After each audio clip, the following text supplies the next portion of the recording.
Hi hello ನಮಸ್ಕಾರ ಸ್ನೇಹಿತರೆ. ಕೊನೆಗೂ ವಿಜಯಾಂಬಿಕಾ ವಿರುದ್ಧ ಸಡ್ ಹೊಡೆದು ಎಲೆಕ್ಷನ್ಗೆ ನಿಂತಿರೋದು ವೀರು ಅವರಲ್ಲ, ಅವರ ಮಗಳು ಶ್ರಾವಣಿ. ಹಾಗಿದ್ರೆ ಏನಾಯ್ತು, ಏನ್ ಕಥೆಗೆ ಈ ಒಂದು ಎಲೆಕ್ಷನ್ ಅಲ್ಲಿ ಶ್ರಾವಣಿ ಗೆದ್ದೇ ಬಿಟ್ಲ, ಏನಾಯ್ತು, ಇದೆಲ್ಲವನ್ನ ಕೂಡ ತಿಳ್ಕೋಬೇಕು ಅಂದ್ರೆ ಈಗಲೇ ನಮ್ಮ ಈ ಚಾನಲ್ನ ಸಬ್ಸ್ಕ್ರೈಬ್ ಮಾಡಿ, ಹಾಗೆ ಈ ಒಂದು ವಿಡಿಯೋವನ್ನ ಪೂರ್ತಿಯಾಗಿ ನೋಡೋದನ್ನ ಯಾವುದೇ ಕಾರಣಕ್ಕೂ ಕೂಡ ಮರಿಬೇಡಿ.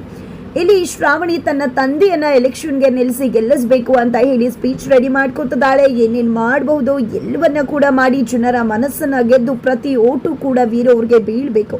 ಆ ರೀತಿಯಲ್ಲಿ ಎಲ್ಲಾ ರೀತಿಯಲ್ಲೂ ಸರ್ವೆ ಮಾಡಿ ಪ್ರಿಪ್ರೇಷನ್ಸ್ ಅನ್ನ ಮಾಡಿಕೊಂಡು ಎಲ್ಲವನ್ನ ಕೂಡ ರೆಡಿ ಮಾಡ್ಕೊತಿದ್ದಾಳೆ. ಇದರ ನಡುವೆ ಆ ಕಡೆ ನಂದಿನಿ ಅಮ್ಮ ಹಾಗೆ ವೀರು ಅವರ ಆಲೋಚನೆ ಬೇರೆ ಇದೆ.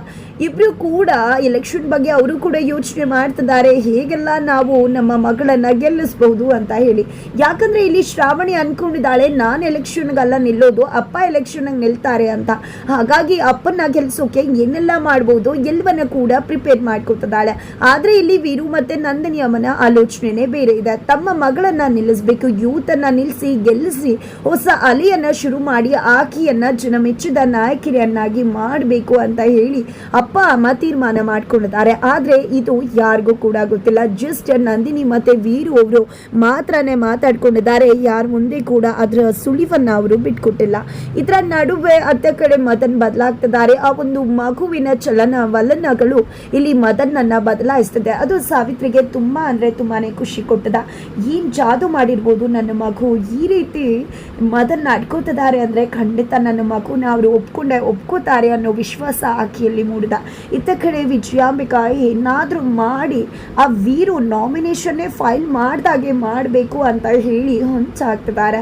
ಇತ್ತ ಕಡೆ ಮದನ್ ಅಂತೂ ನನ್ನಮ್ಮನೇ ಗೆಲ್ಲೋದು, ನನ್ನಮ್ಮನ ಮುಂದೆ ಯಾರು ಕೂಡ ಗೆಲ್ಲೋದಕ್ಕೆ ಸಾಧ್ಯ ಇಲ್ಲ, ವೀರು ಏನು ಎಲೆಕ್ಷನ್ ನಿಂತ್ಕೊಳ್ಳೋದು ಖಂಡಿತ ನಿಲ್ಲೋದಕ್ಕೂ ಕೂಡ ಸಾಧ್ಯ ಇಲ್ಲ ಅಂತ ಹೇಳಿದಾಗ ಈ ಕಡೆ ವಿಜಯಾಂಬಿಕಾ ಇಲ್ಲ, ನನಗೆ ಸಾಕಷ್ಟು ಕಡೆಯಿಂದ ಸುಳಿವು ಸಿಕ್ಕಿದೆ, ಖಂಡಿತ ವೀರು ಎಲೆಕ್ಷನ್ಗೆ ನಿಲ್ತಿದ್ದಾನೆ, ಬಟ್ ಅವ್ನು ನಿಂತರೂ ಹಣ ಪಕ್ಷ ಎಲ್ಲವೂ ಕೂಡ ನಮ್ಮ ಪರವಾಗಿ ಇರುವುದರಿಂದ ಖಂಡಿತ ನಾವೇ ಗೆಲ್ಲಬಹುದು, ಬಟ್ ಅದಕ್ಕೆ ನಾವು ಸ್ವಲ್ಪ ಕೂಡ ಅವ್ರಿಗೆ ಅವಕಾಶ ಮಾಡಿಕೊಡ್ಬಾರ್ದು ಗೆಲ್ಲೋದಕ್ಕೆ ಅಂತ ಹೇಳಿ ವಿಜಯಾಂಬಿಕಾ ತನ್ನ ಮಗ ಮದನ್ ಹತ್ರ ಹೇಳ್ತಾರೆ. ತದನಂತರ ಇಲ್ಲಿ ವಿಜಯಾಂಬಿಕಾ ಮದನ್ ಇಬ್ರು ಕೂಡ ನಾಮಿನೇಷನ್ ಫೈಲ್ ಮಾಡಲಿಕ್ಕೆ ಹೋಗಿದ್ದಾರೆ. ಹಣ ಇರೋ ಕಡೆ ಜನಬಲ ಇರುತ್ತೆ ಅನ್ನೋ ರೀತಿಯಲ್ಲಿ ಅಲ್ಲಿ ಚುನಾವಣಾ ಅಧಿಕಾರಿನೇ ಸಲಾಮ್ ಹೊಡಿತಿದ್ದಾರೆ ವಿಜಯಾಂಬಿಕಾಗೆ. ಫೈನಲಿ ವಿಜಯಾಂಬಿಕಾ ತಮ್ಮ ಒಂದು ನಾಮಿನೇಷನ್ ಅನ್ನ ಫೈಲ್ ಮಾಡ್ತಾರೆ. ಫೈಲ್ ಮಾಡಿದ ನಂತರ ಅಲ್ಲಿಗೆ ವೀರು ಅವರು ತಮ್ಮ ಕುಟುಂಬ ಸಮೇತರಾಗಿ ಅಲ್ಲಿಗೆ ಎಂಟ್ರಿ ಕೊಡ್ತಾರೆ ನಾಮಿನೇಷನ್ ಫೈಲ್ ಮಾಡೋದಕ್ಕೆ. ಇತ್ತ ಕಡೆ ವೀರು ಅವರನ್ನ ನೋಡಿದಂತ ವಿಜಯಾಂಬಿಕಾ, ಇವರೆಲ್ಲ ಎಲೆಕ್ಷನ್ ಅಲ್ಲಿ ನಿಲ್ಲೋದಾ, ಏನಿದೆ ಅಂತ, ಊಟ ಮಾಡೋದಕ್ಕೂ ಕಷ್ಟ ಅಂಥದ್ರಲ್ಲಿ ಎಲೆಕ್ಷನ್ ನಿಂತು ಕ್ಯಾಂಪೇನ್ ಮಾಡ್ಲಿಕ್ಕೆಲ್ಲ ದುಡ್ಡು ಎಲ್ಲಿ ಬರುತ್ತೋ, ಈ ಎಲೆಕ್ಷನ್ ಏನೇ ಇದ್ರು ಪಕ್ಷದಲ್ಲಿ ಇರೋರಿಗೆ ಜನ ಬೆಂಬಲ ಇರೋರಿಗೆ ಮಾತ್ರನೇ, ನಿಮ್ಮಂಥವ್ರಿಗಲ್ಲ ಅಂತ ಛೇಡಿಸ್ತಾರೆ. ಇತ್ತ ಕಡೆ ಮದನ್ ಪಾಪ ಇವರಿಗೆ ಪಕ್ಷದಿಂದಾನೇ ಟಿಕೆಟ್ ಸಿಗ್ಲಿಲ್ಲ, ಈಗ ಇಂಡಿಪೆಂಡೆಂಟ್ ಕ್ಯಾಂಡಿಡೇಟ್ ಆಗಿ ನಿಂತು ಗೆಲ್ಬೇಕು ಅನ್ಕೋತಿದ್ದಾರೆ. ಕೈಯಲ್ಲಿ ಕಾಸಿಲ್ಲ, ಕ್ಯಾಂಪೇನ್ ಮಾಡಕ್ ಗೊತ್ತಿಲ್ಲ, ಹೇಗ್ ಮಾಡಬೇಕು ಅನ್ನೋದು ಗೊತ್ತಿದ್ರು ಕೂಡ ಅದಕ್ಕೆ ಹಣದ ಅವಶ್ಯಕತೆ ಇದೆ, ಎಲ್ಲಿಂದ ತರ್ತಾರೆ ಇವರು, ಖಂಡಿತವಾಗ್ಲೂ ಇದು ಏನೇ ಮಾಡಿದ್ರು ಈ ಒಂದು ಎಲೆಕ್ಷನ್ ಅಲ್ಲಿ ಗೆಲ್ಲೋದಕ್ಕೆ ಸಾಧ್ಯನೇ ಇಲ್ಲ ಅಂತ ಮದನ್ನೇ ಹೇಳ್ತಾರೆ. ಇವರ ಮಾತಿಗೆಲ್ಲ ಬೆಲೆ ಕೊಡದೇ ಇರ್ತಕ್ಕಂಥ ವೀರು ಅವರು ತನ್ನ ಕುಟುಂಬ ಸಮೇತ ಚುನಾವಣೆಯ ಒಂದು ಆಯೋಗದ ಒಂದು ಆಫೀಸರ್ ಇರ್ತಕ್ಕಂಥ ಜಾಗಕ್ಕೆ ಎಂಟ್ರಿ ಕೊಡ್ತಾರೆ. ಎಂಟ್ರಿ ಕೊಟ್ಟು ನಾಮಿನೇಷನ್ ಫೈಲ್ ಮಾಡೋಕೆ ಮುಂದಾಗ್ತಿದ್ದಾರೆ. ಆಲ್ರೆಡಿ ವಿಜಯಾಂಬಿಕಾ ಕಡೆ ಇರ್ತಕ್ಕಂಥ ಆ ಆಫೀಸರ್ ಕುಂಕ ಹಾಕ್ತಿದ್ದಾರೆ. ಒಂದು ಸಣ್ಣ ಸಣ್ಣ ಮೈನ್ಯೂಟ್ ಮಿಸ್ಟೇಕ್ಸ್ಗಳನ್ನು ಕೂಡ ಎತ್ತಿ ಹಿಡಿತಿದ್ದಾರೆ ವೀರು ಅವರ ಮುಂದೆ. ಇಲ್ಲಿ ವೀರು ಅವರ ನಾಮಿನೇಷನ್ನ ಹೇಗಾದ್ರೂ ಮಾಡಿ ಕ್ಯಾನ್ಸಲ್ ಮಾಡಿಬಿಡ್ಬೇಕು, ಅದು ಸರಿ ಇಲ್ಲ ಇದು ಸರಿ ಇಲ್ಲ ಅಂತ ಹೇಳಬೇಕು ಅಂತಾನೆ ಆ ಅಧಿಕಾರಿ ಕಾಯ್ತಿದ್ದಾರೆ. ಫೈನಲಿ ಇಲ್ಲಿ ವೀರು ಅವರು ಯಾವುದೇ ರೀತಿಯಲ್ಲೂ ಸೈನ್ ಹಾಕ್ತೆ ಜಸ್ಟ್ ಡ್ರಾಫ್ಟ್ ಹಾಕೊಡ್ತಾರೆ. ಏನಿದು ನಿಮ್ಮ ಸಿಗ್ನೇಚರ್ ಇಲ್ವಲ್ಲ ಅಂದಾಗ, ಈ ಸಿಗ್ನೇಚರ್ ಮಾಡೋದು ನಾನಲ್ಲ, ನನ್ನ ಮಗಳು ಶ್ರಾವಣಿ ಅಂತಾರೆ. ಇದನ್ನೆಲ್ಲ ಶ್ರಾವಣಿ ಮತ್ತೆ ಸುಬ್ಬುನು ಕೇಳಿಸ್ಕೊಳ್ಳೋದ್ರ ಜೊತೆಗೆ ವಿಜಯಾಂಬಿಕಾ ಮತ್ತೆ ಮದನ್ ಕೂಡ ಕೇಳಿಸ್ಕೊತಾರೆ. ಇಲ್ಲಿ ಸುಬ್ಬುಗೆ ಶಾಕ್ ಆಗುತ್ತೆ, ಏನಿದು ಶ್ರಾವಣಿ ಮೇಡಮ್ ಅಂತ. ಶ್ರಾವಣಿ ಕೂಡ ಏನೇ ಹೇಳ್ತಿದ್ರ, ನಾನು ನಿಂತ್ಕೋಬೇಕಾ, ಇಲ್ಲಪ್ಪ ನಾನು ನಿಂತ್ಕೊಳ್ಳೋದಿಲ್ಲ, ನೀವು ನಿಂತ್ಕೋಬೇಕಾಗಿರೋದು ಅಂದಾಗ ನಂದಿನಿ ಅಮ್ಮ, ನೋಡಮ್ಮ ನೀನೇ ನಿಲ್ಬೇಕು, ಯಾಕೆ ಹೇಳು, ನಿಮ್ಮ ಅಪ್ಪನಿಗೆ ಗೆಲ್ಲೋದೇನೋ ಹೆಚ್ಚಲ್ಲ, ಖಂಡಿತ ಅವರಿಗೆ ಜನ ಬೆಂಬಲ ಸಿಗತ್ತೆ, ಖಂಡಿತ ಅವರು ಗೆಲ್ತಾರೆ, ಬಟ್ ಅವ್ರಿಗೆ ಇರೋದು ನಿನ್ನನ್ನು ಗೆಲ್ಲಿಸ್ಬೇಕು ಅಂತ. ಹೊಸ ಅಲೆ ಬರಬೇಕಾಗಿದೆ, ಹೊಸ ಅಲೆಯ ಜೊತೆಗೆ ಜೊತೆಗೆ ಯುವ ಜನತೆ ಚುಕ್ಕಾಣಿಯನ್ನ ಹಿಡಿಬೇಕು ಅನ್ನೋದೇ ಅವರ ಆಸೆ. ಅದೇ ಕಾರಣಕ್ಕೆ ನಿನ್ನ ನಿಲ್ಲಿಸಬೇಕು ಅಂತ ಅವರು ನಿರ್ಧಾರ ಮಾಡಿದ್ದಾರೆ. ಒಪ್ಕುಮ ಅಂತ ಹೇಳಿ ಕನ್ವಿನ್ಸ್ ಮಾಡ್ತಿದ್ದಾರೆ. ಇತ್ತ ಕಡೆ ಸುಬ್ಬು ಕೂಡ ಕನ್ವಿನ್ಸ್ ಮಾಡ್ತಾರೆ. ಬಟ್ ಯಾವುದೇ ಕಾರಣಕ್ಕೂ ಶ್ರಾವಣಿ ಒಪ್ಪುವುದಿಲ್ಲ. ಇಲ್ಲಿ ವೀರು ಅವರು, ನೋಡು ಮಗಳ, ನಿನಗೆ ಜೀವನದಲ್ಲಿ ಸಾಕಷ್ಟು ಪರೀಕ್ಷೆಗಳು ನಡೀತು. ಆ ಒಂದು ಪರೀಕ್ಷೆಗಳೆಲ್ಲ ನೀನು ಪಾಸ್ ಆಗಿರ್ಬೋದು, ಆದರೆ ಮೇನ್ ಪರೀಕ್ಷೆ, ಎಕ್ಸಾಮ್ ಪರೀಕ್ಷೆಯಲ್ಲಿ ನೀನು ಪಾಸ್ ಆಗೇ ಇಲ್ಲ. ಎಷ್ಟೋ ಕಷ್ಟಪಟ್ಟು ಜಸ್ಟ್ ಪಾಸ್ ಆಗಿದೆಯಾ. ಆದರೆ ಈ ಒಂದು ಪರೀಕ್ಷೆಯಲ್ಲಿ ನೀನು ಜಸ್ಟ್ ಪಾಸ್ ಅಲ್ಲ, ಡಿಸ್ಟಿಂಕ್ಷನಲ್ಲಿ ಪಾಸ್ ಆಗಬೇಕು. ನೀನು ನಂಗೆ ತುಂಬ ಚೆನ್ನಾಗಿ ಗೊತ್ತು, ನೀನು ಪಾಸ್ ಆಗೇ ಆಗ್ತೀಯ ಅಂತ ಹೇಳಿ ವೀರು ಅವರು ಧೈರ್ಯ ಹೇಳ್ತಿದ್ದಾರೆ. ಇತ್ತ ಕಡೆ ನಂದಿನಿ ಅಮ್ಮ ಕೂಡ, ನೀನು ನಿಮ್ಮ ಅಪ್ಪನನ್ನು ಗೆಲ್ಲಿಸಬೇಕು ಅಂತ ಎಷ್ಟೆಲ್ಲ ನೋಡಿ ಪ್ರಿಪೇರ್ ಮಾಡ್ಕೊಂಡಿದ್ಯಾ, ಅದೆಲ್ಲವನ್ನ ಕೂಡ ನೀನು ಗೆಲ್ಲೋದಕ್ಕೆ ಬಳಸ್ಕೊಂಬ ಅಂತ ಹೇಳ್ತಿದ್ದಾರೆ.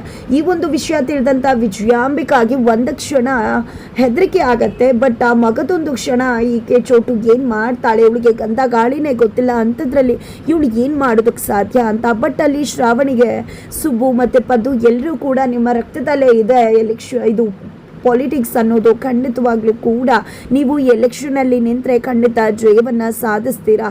ಈ ಒಂದು ಅಧಿಕಾರದ ಚುಕ್ಕಾಣಿಯನ್ನು ಹಿಡಿಯೋದ್ರ ಮುಖಾಂತರ ಅನ್ಯಾಯ ಮಾಡ್ತಿರ್ತಕ್ಕಂಥವ್ರಿಗೆ ಸರಿಯಾದ ಪಾಠ ಕಲಿಸಿ ಜನತೆಗೆ ನ್ಯಾಯಪರವಾದಂತಹ ಒಂದು ಆಡಳಿತವನ್ನು ನೀವು ನಡೆಸ್ಕೊಡ್ಬಹುದು ಅಂತ ಹೇಳಿ ಕನ್ವಿನ್ಸ್ ಮಾಡ್ತಿದ್ದಾರೆ.